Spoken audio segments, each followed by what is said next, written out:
u tilda bo'lmaydi kamtarlik. Kamtarlik qalbda bo'ladi. Gohida bir odam bo'ladi, tepada o'tiradi. Tepada o'tiradi-da, lekin ichida nima deydi? Men bu yoqqa loyiq emasman, asli yerda o'tirishim kerak deydi. U haqiqiy kamtar odam. Gohida odamlar bor, pastda o'tiradi. O'zim endi kamtarlik qilib pastda o'tiribman, asli men tepada o'tirishim kerak deydi. Pastda o'tirsa ham mutakabbir u. Chunki qalbdagi narsa-da u.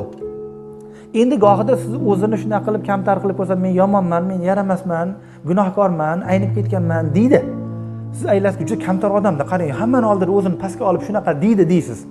Asli u ichi to'la kibr bo'ladi. Xo'p, buni qanday qilib sinaymiz? Men yaramas, iflos odamman desa, to'ppa-to'g'ri shunaqasiz deb ayting u odamga. O'shanda ko'rasiz, qani u tutab ketadimi yo haqiqatda past turadimi? Demak, ma'lum bo'ldiki, u kamtarlik u tilda bo'lmaydi. Shuni ham shayx aytib beradi. Sen uchun tavozu qilishlik, kamtarlik qilishning yo'lini men senga aytaman deyish kerak. Shayx shuning uchun kerak.